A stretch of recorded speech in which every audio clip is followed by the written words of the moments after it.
तो आप सब पावन कथाओं का रसपान करते रहिए। हम बात कर रहे थे मुक्ति की। मुक्ति किसे कहते हैं, मोक्ष किसे कहते हैं? किसे कहते हैं मोक्ष? जैसे भगवान श्री कृष्ण का प्राकट्य हुआ, देवकी मां का विवाह हुआ वसुदेव जी से। देवकी है कंस की चचेरी बहन, देवक इनके पिता हैं। देवक की पुत्री हैं देवकी। देवकी मां का विवाह वसुदेव जी से हुआ। वसुदेव जी अपनी पत्नी को लेकर जा रहे थे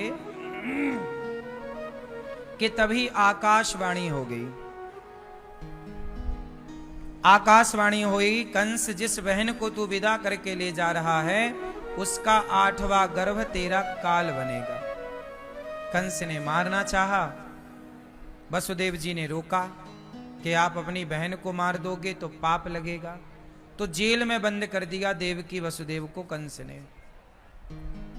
जब पहला बेटा हुआ देवकी मां का तो कंस ने उसे छोड़ दिया कि हम इसे नहीं मारेंगे क्योंकि 8वें से खतरा है। तब नारद जी ने कहा कि कोई भी 8वां हो जाएगा।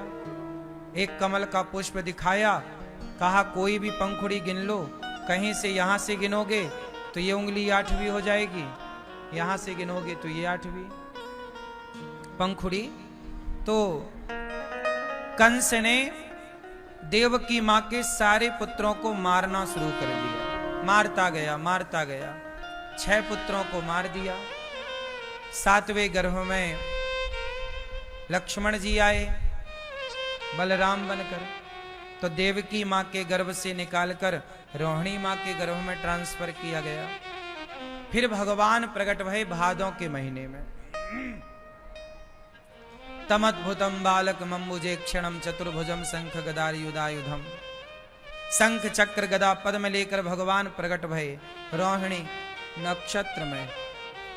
भाद्रपद मास कृष्ण पक्ष की अष्टमी रात्रि के ठीक 12 बजे जब भगवान श्री कृष्ण प्रकट भये तो देवकी वसुदेव को भगवान ने बताया कि आपने पिछले जन्म में तपस्या की और हमें पुत्र रूप में चाहा, इसलिए हम आपके पुत्र बनकर आपकी तपस्या का फल देने के लिए आए हैं।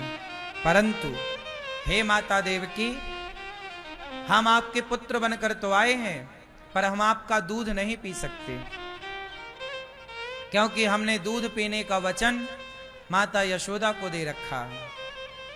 ये माता देवकी पिछले जन्म में माता कैकेयी थी। जब माता कैकेयी के द्वारा राम का वनवास हुआ, भगवान श्री कृष्ण से जुड़ी सारी कथाएं राम से जुड़ी हैं, क्योंकि राम और कृष्ण ये दोनों एक हैं। कुछ लीलाएं राम नहीं कर सकते थे तो वो राम फिर कृष्ण बनकर आए, तो उन्होंने बची हुई लीलाओं को कृष्ण रूप में पूरा किया। अब इसे सावधानी से आप सुने तो हम पूरी बात आपको सुनाएं। बहुत सावधान। मैया बैठो, मेरी मां पीली मैया, इतना टाइम बैठने में लगाती हो मेरी मां। भैया बैठ जाओ, सब खड़े ना रहो, कोई सब बैठ जाओ। काली मैया बैठो मेरी मां।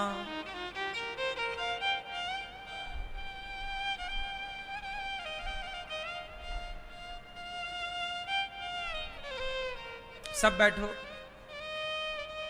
भगवान श्री कृष्ण जब भगवान राम को माता कैकेयी ने 14 साल का वनवास दिया तो राम तो चले गए वनवास। फिर राम जी से मिलने के लिए चित्रकूट में भरत जी आए। कौन भरत? जिन भरत को राजा बनाने का सपना देखा था माता कैकेयी ने, लेकिन भरत जी ने राजगद्दी ठुकरा दी और कैकेयी को माता कहने से इनकार कर दिया। आपको पता है भरत जी ने कैकेयी को माता नहीं कहा।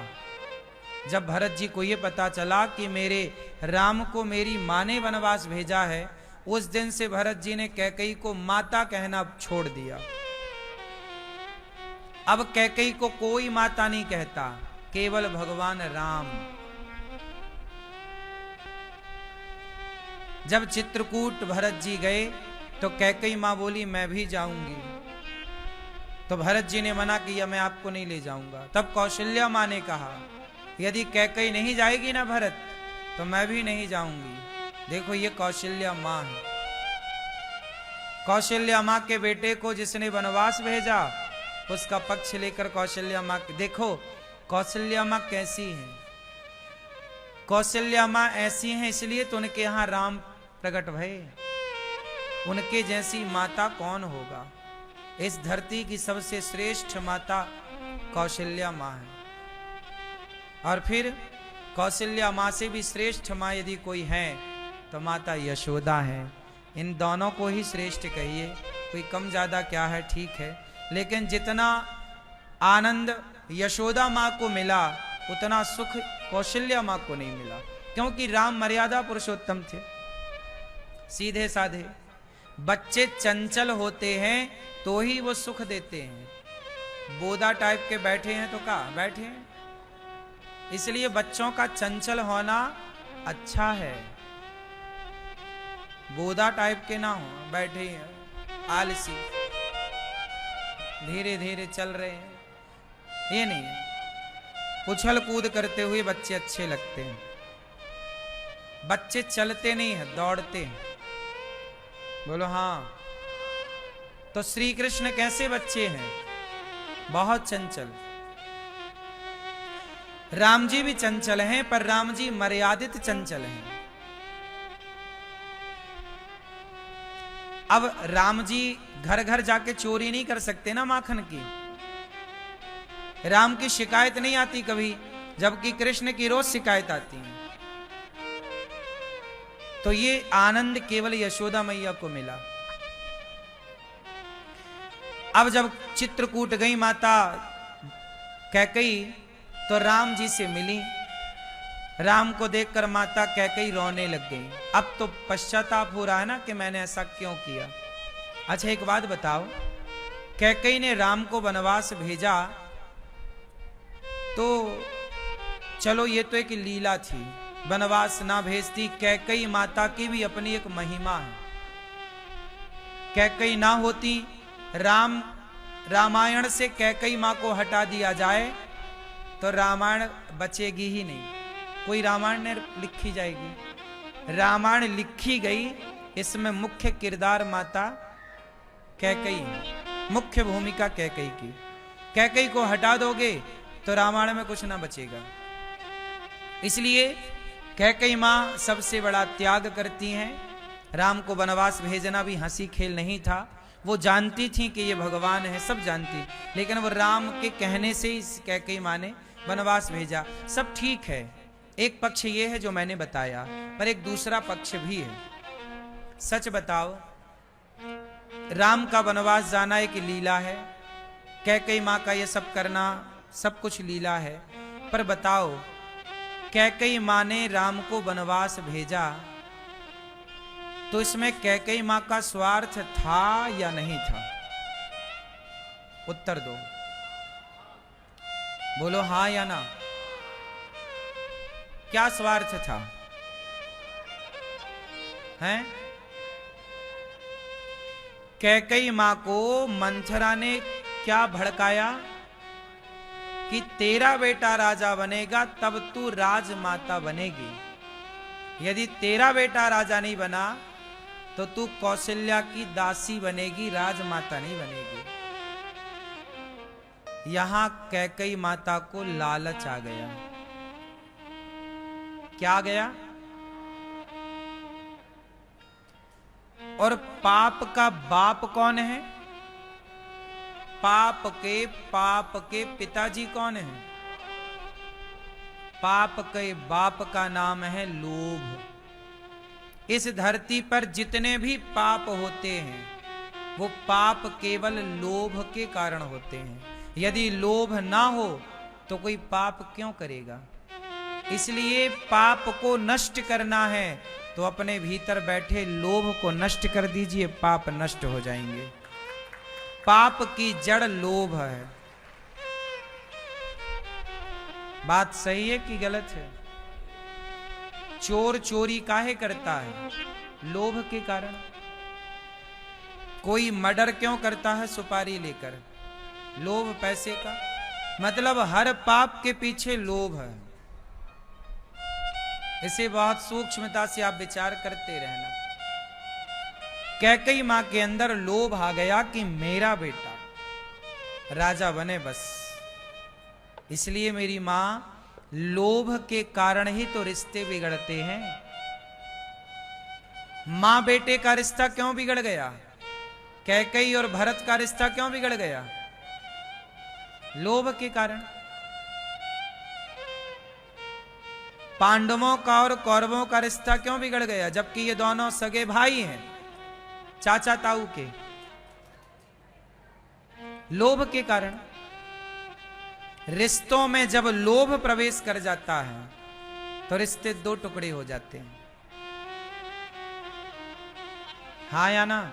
चाहे वो मां बेटे का हो, पिता पुत्र का हो, भाई भाई का हो, मित्र मित्र का हो, या पति पत्नी का हो। इसलिए रिश्तों में कम से कम लोभ ना रखो।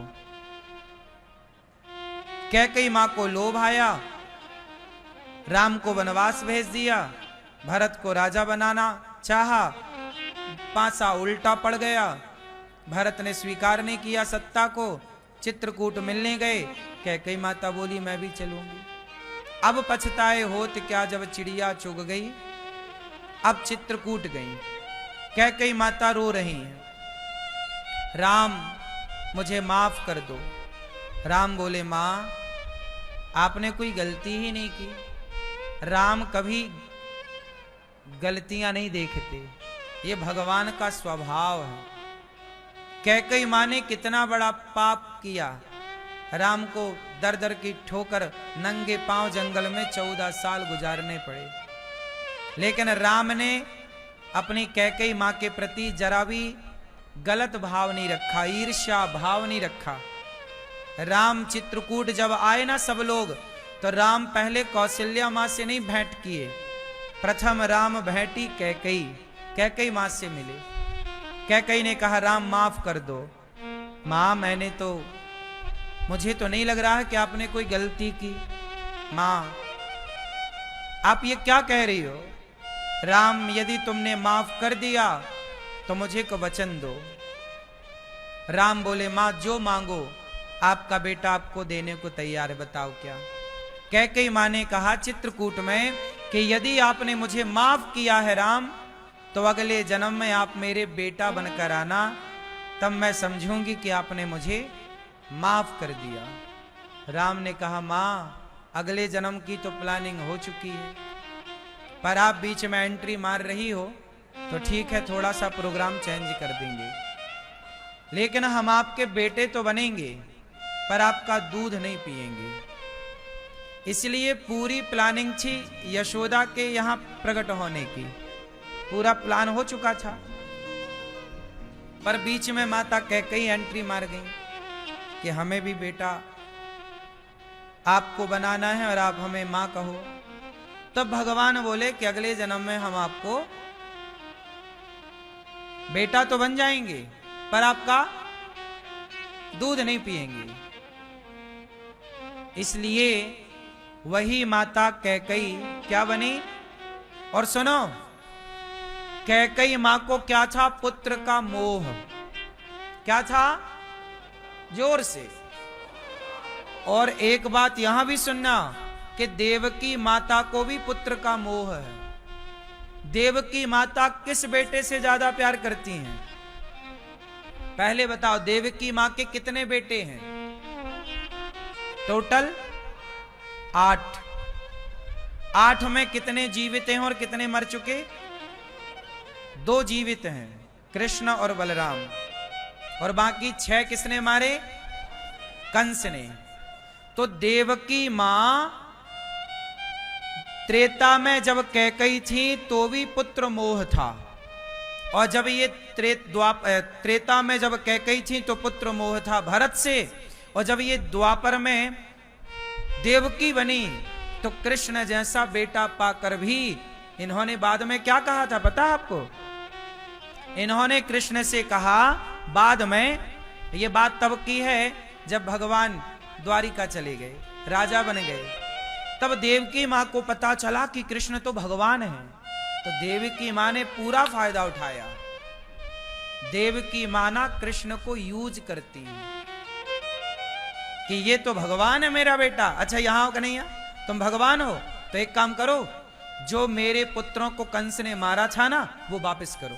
तुम भगवान हो, तुम कर सकते हो। तुमने गुरु जी का बेटा, देवकी मां को पता चल गया कि इन्होंने गुरु जी का बेटा जिंदा किया है। जब पढ़ने गए ना कृष्ण उज्जैन, तो उज्जैन में गुरु जी हैं सांदीपनी जी, उनके यहां 64 दिन श्री कृष्ण पढ़े। और जब पढ़ के आने लगे तो गुरु जी से कहा कि दक्षिणा क्या लेंगे गुरु जी? पहले यही परंपरा थी, पहले फीस वाला सिस्टम नहीं था, पहले विद्यार्थी पढ़ता था और पढ़ने के बाद उसका जो मन होता था गुरु दक्षिणा में आखिरी में देता था। तो कृष्ण ने पूछा कि प्रभु गुरु जी क्या दक्षिणा? तो गुरु जी ने कहा अपनी माता से पूछ लो। माता मतलब गुरु माता, गुरु माता, क्योंकि सांदीपनी जी गृहस्थ थे तो इनकी पत्नी थी। तो पूछा भगवान कृष्ण ने अपनी गुरु माता से कि मां मैं आपको क्या गुरु दक्षिणा दूं? तब गुरु माता उज्जैन में रहा करती थी। यह घटना उज्जैन की, पढ़ने उज्जैन गए तो गुरु माता ने कहा कि कृष्ण तुम तो साक्षात पर ब्रह्म हो, मैं चाहती हूं कि तुम मेरे बेटे बनकर रहो, तुम हमें छोड़ कर ना जाओ। कन्हैया बोले मां ये संभव नहीं।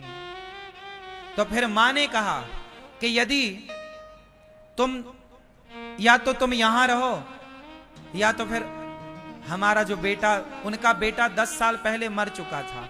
सांदीपनी जी का एक बेटा था, वो पानी में डूब करके उनकी मृत्यु हो चुकी थी, उसकी कुछ नहीं बचा, ना हड्डी बची ना कोई अवशेष बचे। तब भगवान श्री कृष्ण गुरु आज्ञा का पालन करने के लिए यमपुरी गए, यमराज के पास उसका सूक्ष्म शरीर लेकर आए।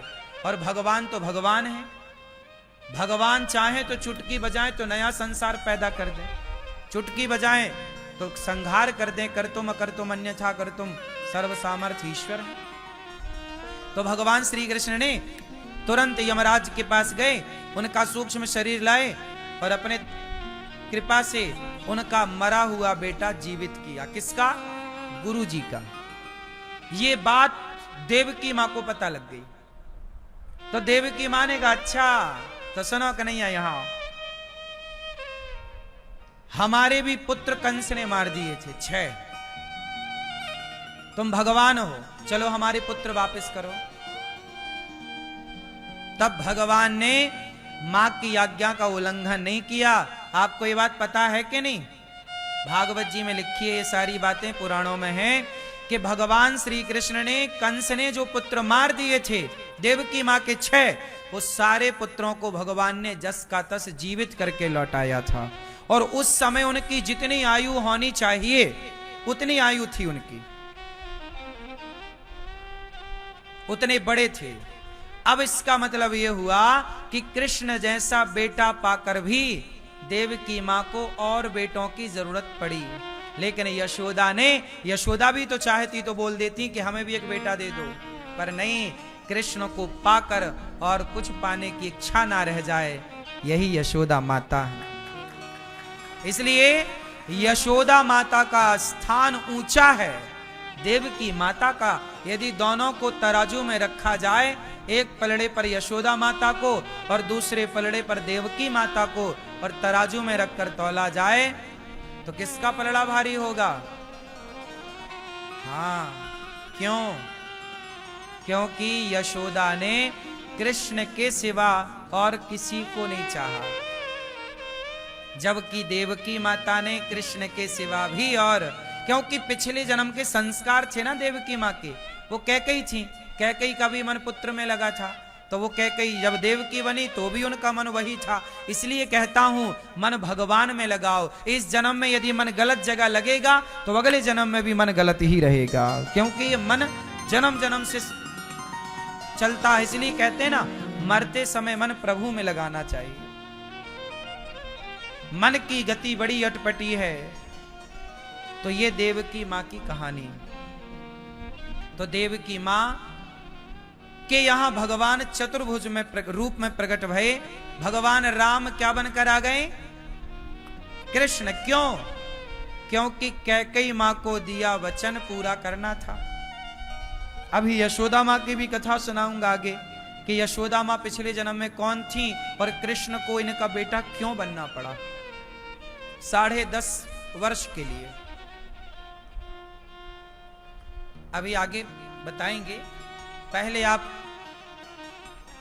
इस चर्चा को सुनो। बात हमने की मुक्ति से, अब हम मुक्ति पर आ रहे हैं। जब भगवान कृष्ण का प्राकट्य हुआ उस समय देवकी और वसुदेव जी बंधन में थे।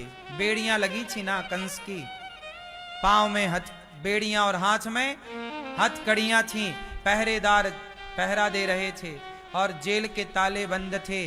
पूरा बंधन था वसुदेव जी का, था या नहीं? लेकिन जैसे ही भगवान को लेकर वसुदेव जी चले तो बंधन से वसुदेव जी मुक्त हो गए कि नहीं? बोलो हाँ।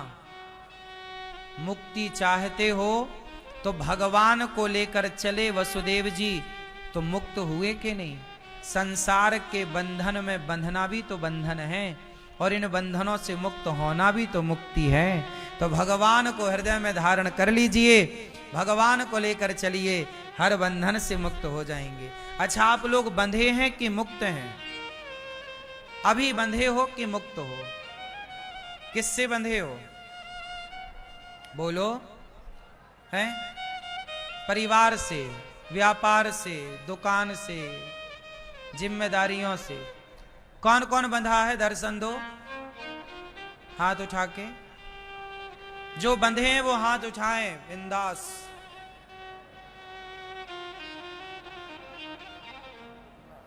आप सब बंधे हैं? आप बंधे हैं? हाथ उठाओ फिर। आप लोग बंधे हैं?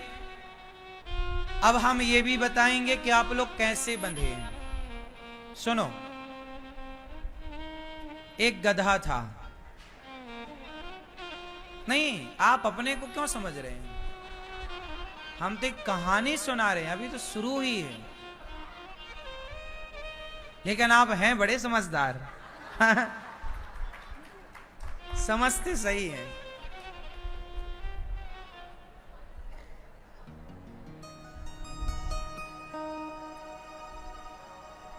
एक गधा था धोबी का।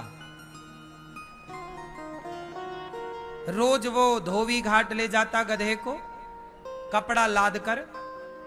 एक दिन कपड़ा लाद कर धोबी ले गया तो गधे को बांधने की रस्सी भूल गया। तो एक संत जी ने कहा कि तू रस्सी भूल गया है, परेशान ना हो। जहां गधे को बांधता था वहीं खड़ा करके उसके गले में झूठ मूठ का हाथ डाल।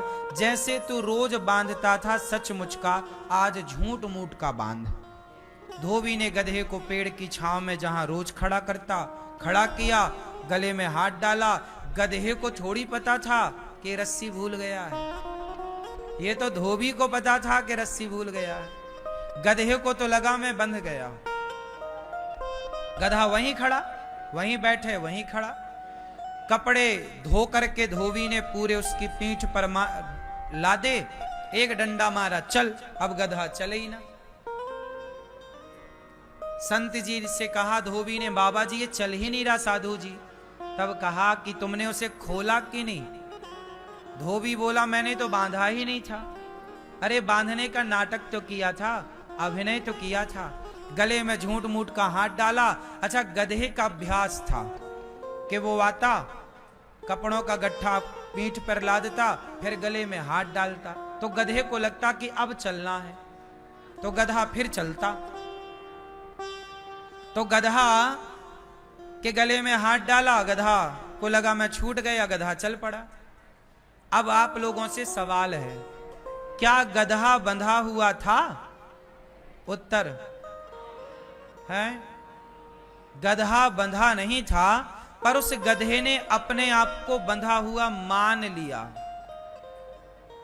बंधा हुआ मान लिया। उसी तरह आप में से कोई भी बंधा हुआ नहीं है जो हाथ उठा उठा के कह रहे हम बंधे बंधे बंधे। कोई भी बंधा नहीं है आप में से। आज बुलावा आएगा तो आपको जस का तस आज जाना पड़ेगा। खड़े हो तो बैठने का टाइम ना मिलेगा, और बैठे हो तो खड़े होने का टाइम ना मिलेगा। क्यों? तो आप बंधे किससे हो भाई? किसी से नहीं बंधे। लेकिन आप भी उस गधे की तरह अपने को बंधा हुआ फील करते हो, मानते हो हम बंधे। कोई किसी से नहीं बंधा मेरी मां। यही अज्ञान मिटाने के लिए भागवत सुनना चाहिए। यही अज्ञान मिटाने के लिए भागवत सुनी जाती है। हमें यह ज्ञान हो कि हमारा कौन है, हम बंधे हैं कि मुक्ति हैं।